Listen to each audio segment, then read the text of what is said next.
Hello friend, आज हम P block के तत्व में एक नया टॉपिक वर्ग 15 के तत्व के बारे में पढ़ेंगे। ठीक, आज का हमारा लेक्चर 2 है। इससे पहले हम लेक्चर 1 कंप्लीट कर चुके हैं। लेक्चर 1 में भी हम कुछ बेसिक नॉलेज लिए थे और लेक्चर 2 में भी हम कुछ बेसिक नॉलेज लेंगे जो कि बहुत इम्पॉर्टेंट है। जैसे हम लेंगे क्या कि मान लीजिए कि कोई एटम है, वो दाएं से बाएं जाने पर उसमें क्या परिवर्तन आ रहा है। अगर कोई भी चीज़ ऊपर, मान लीजिए कोई मेटल ऊपर है, वो नीचे जा रहा है डाउन द ग्रुप, तो क्या हो रहा है उसमें परिवर्तन, इन सब के बारे में हम आज जानेंगे। ठीक, सबसे पहले हम देख लेते हैं कि वर्ग 15 के तत्व में कौन कौन से तत्व आते हैं। तो हमें पता ही है कि कौन कौन से तत्व आते हैं। कौन कौन से? तो नाइट्रोजन हो गया, फिर क्या हो जाएगा, नाइट्रोजन, फास्फोरस, आर्सेनिक, एंटीमनी और बिस्मथ। ठीक, Bi, बिस्मथ हो गया। ठीक, अब इन सब का परमाणु क्रमांक क्या होता है? तो नाइट्रोजन का क्या होता है? 7 होता है, फास्फोरस का 15 होता है, आर्सेनिक का 33 होता है और एंटीमनी का 51 होता है और बिस्मथ का क्या है? 83 होता है।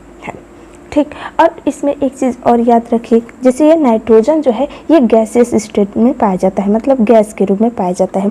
बाकी सभी फास्फोरस, आर्सेनिक, एंटीमनी और बिस्मथ, ये सभी जितने भी हैं सॉलिड स्टेट में पाए जाते हैं। ठीक, सॉलिड स्टेट में, ये भी सॉलिड, ये भी सॉलिड और ये भी सॉलिड। अगर पीरियोडिक टेबल में देखा जाए तो नाइट्रोजन जो है यह अधातु होता है, मतलब नॉन मेटल होता है, अधातु हो गया। और फास्फोरस जो होता है ये भी अधातु होता है। ठीक, अधातु हो गया। और आर्सेनिक जो है वह उपधातु होता है, मतलब मेटेलॉइड होता है, उपधातु। और फिर उसके बाद आर्सेनिक के ऊपर जो है नॉन मेटल पाए जाते हैं और आर्सेनिक के नीचे मेटल पाए जाते हैं, मतलब ये सभी एंटीमनी और बिस्मथ धातु होते हैं। ठीक, अब ये सब तो हम लेक्चर 1 में भी पढ़े थे। अब हम देख लेते हैं इसका इलेक्ट्रॉनिक विन्यास क्या होता है। इलेक्ट्रॉनिक विन्यास, इसका फार्मूला इसमें इस के लिए क्या हो जाता है? पी ब्लॉक एलिमेंट्स में वर्ग 15 के लिए NH2NP3 होता है। N का मतलब इसमें दिखा देगा कि किस ऑर्बिट में है, मतलब किस कक्षक में है। तो नाइट्रोजन के लिए क्या होता है? 2s2 2p3 और फास्फोरस के लिए हो जाता है 3s2 3p3 और आर्सेनिक के लिए हो जाता है 4s2 4p3 और एंटीमनी के लिए हो जाता है 5s2 5p3 और बिस्मथ के लिए हो जाएगा 6s2 6p3। ठीक, अब इसके आगे कुछ अक्रिय गैसें उपस्थित होती हैं। ठीक, अब इसमें देखेंगे आप अक्सर इस तरह से देखते होंगे, इलेक्ट्रॉनिक विन्यास लिखा रहता है और इस डब्बे में कुछ तत्व लिखे रहते हैं। जैसा कि हम आपको बताए हैं कि अक्रिय गैसें कौन कौन सी होती हैं। जैसे हम यहाँ पर एक साइड में लिख ले रहे हैं कि जैसे हीलियम हो गया। हीलियम, हमने आपको एक ट्रिक बताया था, ही नी और कर जी रन, ये था हमारा ट्रिक। क्या? ही नी और कर जी रन, ये है अक्रिय गैसें। ठीक, जिसे नोबेल गैस कहते हैं। ठीक, अब देखेंगे हम, जैसे हम ये जब पीरियोडिक टेबल देखते हैं तो नाइट्रोजन होता है, फिर फास्फोरस और एंटीमनी इस तरह हो गया। फिर इसके बगल में कौन सा आता है? नाइट्रोजन के बाद ऑक्सीजन आएगा, ऑक्सीजन के बाद फ्लोरीन आता है, फ्लोरीन के बाद क्या आता है? नियॉन आता है। तो नियॉन आया, तो इसमें देखिए हम इलेक्ट्रॉनिक विन्यास जब हम नाइट्रोजन का करते हैं तो ये जो हीलियम आया इससे पहले, तो हम इसको यहाँ पर फिल कर देते हैं। ठीक, हीलियम। और फिर उसके बाद 3s2 3p3। देखिए जैसे हम एक इलेक्ट्रॉनिक विन्यास लिख रहे हैं, केवल नाइट्रोजन का हम बता रहे हैं आपको। ठीक, नाइट्रोजन का मान लेते हैं कि यहाँ पर हमने इलेक्ट्रॉनिक विन्यास निकाला, तो कैसे निकाला? 1s2 हो गया, 2s2 2p3। ठीक, अब यहाँ पर देखिए हमने ये चीज़ तो लिखा ही है 2s2 2p3, यहाँ पर हमने लिखा है 2s2 2p3, लेकिन इसके आगे जो ये तत्व है इसको हम क्या करते हैं? एक बड़े ब्रैकेट में लिख देते हैं। तो हमने यहाँ पर 1s2 न लिखकर हम क्या लिख देते हैं? अब देखिए यहाँ पर 2 आया, 2 किसका इलेक्ट्रॉनिक विन्यास होता है? हीलियम का। ठीक, तो हम इस तरह लिख देते हैं कि हीलियम 2s2 2p3। ठीक, तो यहाँ पर हमारा क्या आ जाएगा, हीलियम आएगा। ठीक, अक्रिय गैसें आया ना यहाँ पर। अब जैसे फास्फोरस के लिए भी हम लिखते रहे, जैसे फास्फोरस के लिए क्या हो जाएगा 15। ठीक, इसका इलेक्ट्रॉनिक विन्यास कैसे हम ज्ञात करेंगे, इसके लिए हो जाएगा 1s2 2s2 2p3 फिर 3s2 3p3, यही होता है इसका इलेक्ट्रॉनिक विन्यास। अब इसे हम काउंट कर लेते हैं, तो देखिए 2 2 4, यहाँ पर 6 रहेगा, सॉरी हम हर बार भूल जाते हैं। चलिए अब काउंट कर लेते हैं कितना हो जाएगा। देखिए इसका 2 2 4 हो गया, 4 और 6 कितना हो गया, 10 हो गया। 10 के बाद हम क्या करते हैं, यहाँ पर देखिए हमने ये और ये चीज़ तो यहाँ पर लिखा ही है 3s2 3p3, लेकिन इसको हमने इतना ज़्यादा नहीं लिखा। इसको हम क्या करेंगे, एक ब्रैकेट बनाएंगे और इसके अंदर कितने तत्व आए हैं, देखिए तत्व के एलिमेंट्स मान लेते हैं कितने आए हैं, तो 2 2 4 और 6 10। तो हम 10 को इस तरह मान लीजिए हमने इलेक्ट्रॉनिक विन्यास इसका लिख दिया। ठीक, अब इस 10 किसका इलेक्ट्रॉनिक विन्यास होता है, तो नियान का होता है 10 इलेक्ट्रॉनिक विन्यास। तो हम इस ब्रैकेट में क्या फिल कर देंगे, नियान लिख देते हैं। ठीक, इस तरह से हम नियान लिख देते हैं। तो समझिए क्या हमने किया कि इलेक्ट्रॉनिक विन्यास जब हम लिख रहे हैं तो नाइट्रोजन में हीलियम आया, तो फास्फोरस के लिए नियान आ जाएगा यहाँ पर, और उसके बाद आर्सेनिक आया, आर्सेनिक के लिए आर्गन आ जाएगा यहाँ पर। ठीक, और फिर उसके बाद ये एंटीमनी है। ठीक, एंटीमनी के लिए क्या आ जाएगा, क्रिप्टॉन आ जाएगा। ठीक है, इलेक्ट्रॉनिक विन्यास इसका ज्ञात करना कितना ईजी है। ठीक, अब देखिए हम यहाँ पर क्या करेंगे, बिस्मथ के लिए क्या कर देंगे, XE जिनॉन कर देंगे, हो गया इलेक्ट्रॉनिक विन्यास। ठीक, ये तो है एकदम सिंपल मेथड। एनसीईआरटी में ये जो नाइट्रोजन है इसके लिए 2 लाइनें लिखा है और जो कि बहुत ही इम्पॉर्टेंट है, इसे आप याद रख लीजिएगा। जैसे नाइट्रोजन है जो है, नाइट्रोजन वायुमंडल में कितना पाया जाता है, मतलब नाइट्रोजन जो है ATM एटमॉस्फेयर जो है कितना पाया जाता है, तो नाइट्रोजन का परसेंटेज कितना है, तो 78% पाया जाता है। ठीक, और ये जो नाइट्रोजन है यह भूपर्पटी में, मतलब भूपर्पटी क्या होता है इसे समझिए, भूपर्पटी। ठीक, भूपर्पटी मतलब क्या हुआ, पृथ्वी का ऊपरी भाग, मतलब ऊपरी सतह। जैसे खेत जो हो गया उसमें क्या होता है, उसका ऊपरी वाला भाग जो है उसमें विभिन्न प्रकार के खनिजें पाई जाती हैं, जिसमें से ये नाइट्रोजन भी रहता है। लेकिन नाइट्रोजन केवल इस रूप में नहीं रहता कि नाइट्रोजन के रूप में रहे, नहीं, ये कंपाउंड बनाकर रहता है जिसे हम कहते हैं सोडियम नाइट्रेट। ठीक, भूपर्पटी में यह क्या करता है, सोडियम नाइट्रेट के रूप में रहता है, सोडियम नाइट्रेट। ठीक, सोडियम नाइट्रेट। इसका फार्मूला क्या होता है, इसका फार्मूला होता है NaNO3। ठीक, सोडियम नाइट्रेट का फार्मूला क्या होता है, NaNO3।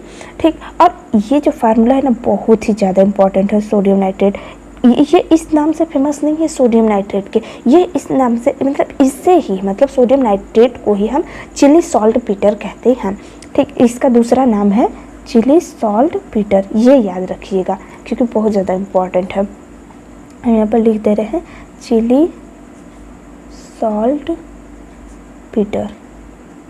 ठीक, या फिर इसका एक दूसरा नाम है चिली सोरा। ठीक है, चिली सोरा, ये इसका दूसरा नाम है। जब हम सोडियम नाइट्रेट को चिली सॉल्ट पीटर कह रहे हैं या चिली सोरा कह रहे हैं, तो हम पोटेशियम नाइट्रेट को क्या कहेंगे।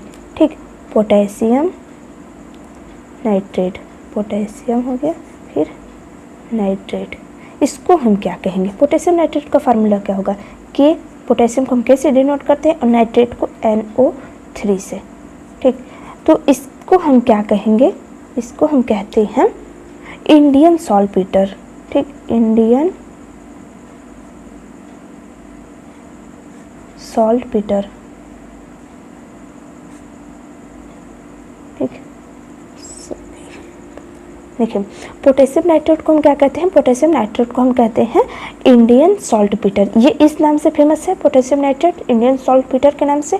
और जो सोडियम नाइट्रेट है ये चिली सॉल्ट पीटर या चिली सोरा के नाम पर, मतलब इसके नाम से यह प्रसिद्ध है। और sodium nitrate Chile salt Peter या चिली सोरा के नाम से प्रसिद्ध है। मैंने केवल नाइट्रोजन के बारे में इतनी जानकारी दी है।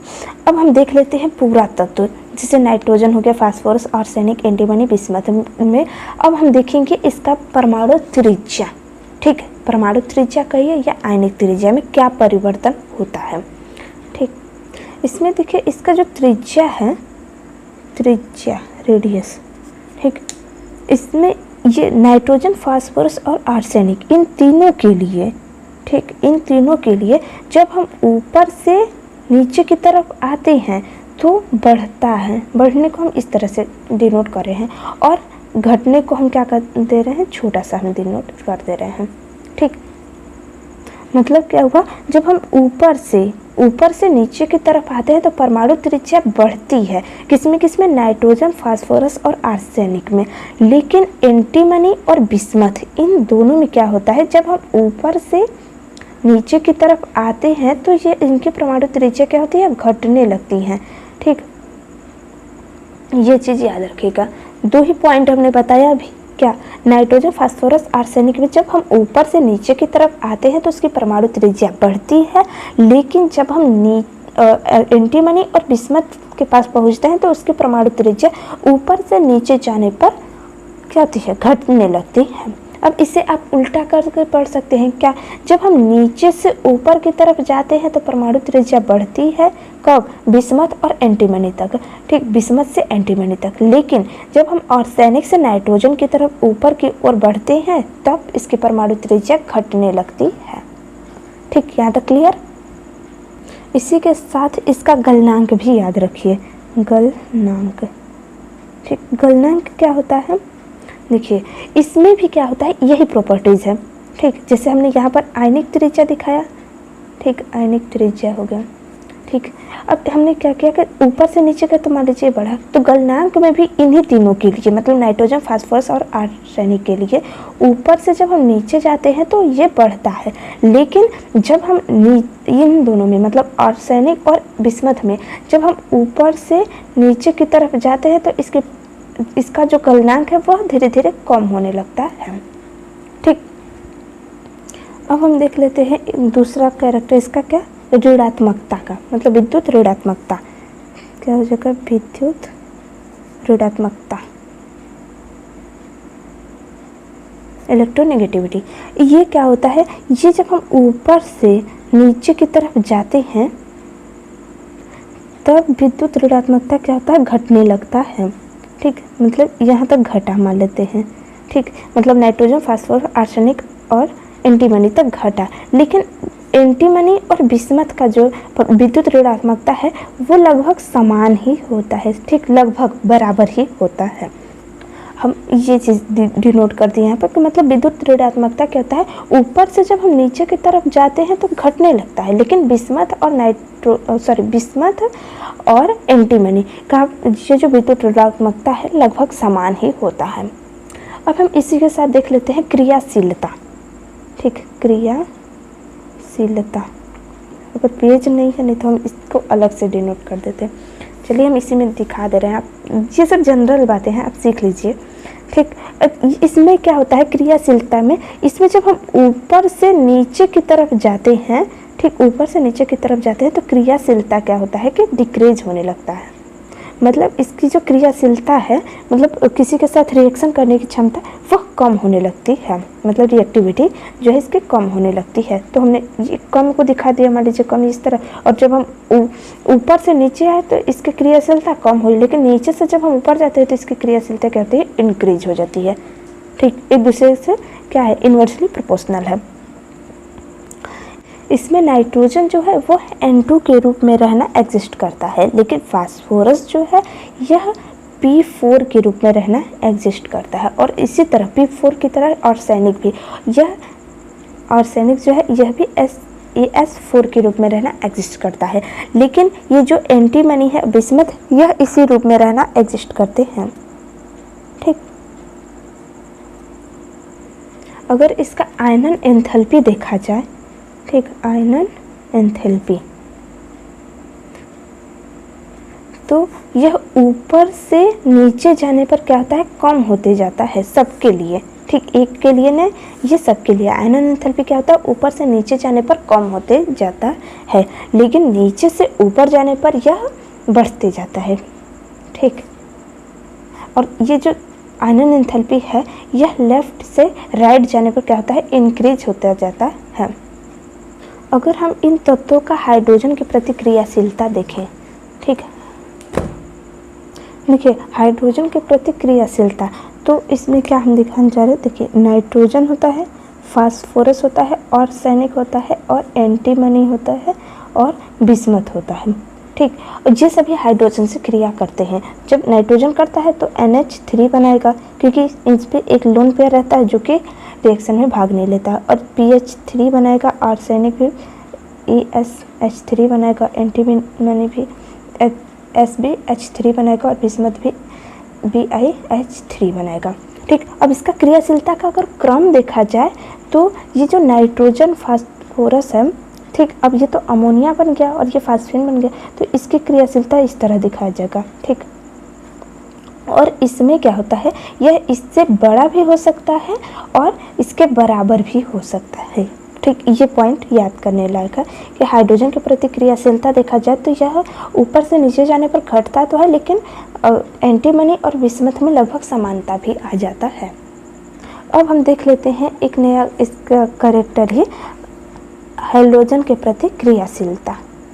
हमने हाइड्रोजन के प्रति क्रियाशीलता देख लिया, लेकिन अब हम देख लेते हैं हाइड्रोजन के साथ अगर हम रिएक्शन कराएं इन सभी तत्वों का तो क्या होता है। अगर हाइड्रोजन के प्रति क्रियाशीलता देखा जाएगा तो इसमें सभी तत्व जो हैं, सभी मेटल को हम मान ले रहे हैं M है, ठीक, और हाइड्रोजन को हम X मान ले रहे हैं, ठीक। अब ये जो है हाइड्रोजन, ये ट्राई हैलाइड भी बनाते हैं और पेंटा हैलाइड भी बनाते हैं, ठीक, पेंटा हैलाइड, ठीक, ये पेंटा हैलाइड भी बनाते हैं और ट्राई हैलाइड भी बनाते हैं। लेकिन देखिए ये जो नाइट्रोजन होता है एक्सेप्शन है, ठीक, नाइट्रोजन जो है वो केवल ट्राई हैलाइड ही बनाता है, ट्राई हैलाइड ही बनाता है। अब क्यों नाइट्रोजन केवल ट्राई हैलाइड बनाता है, क्योंकि इसमें D कक्षक जो है, D ऑर्बिटल अनुपस्थित होता है, अनुपस्थित होता है,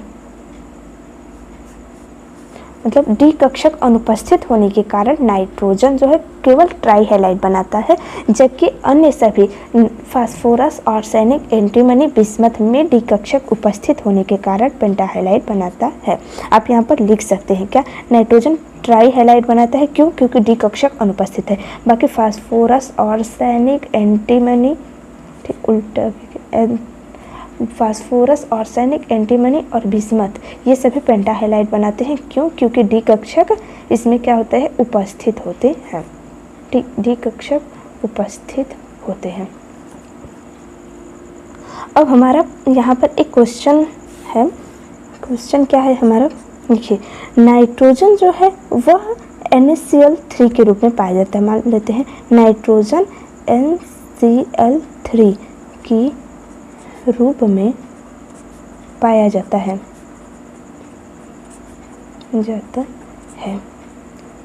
जबकि फास्फोरस मतलब PCl5 के रूप में पाया जाता है, रूप में पाया जाता है।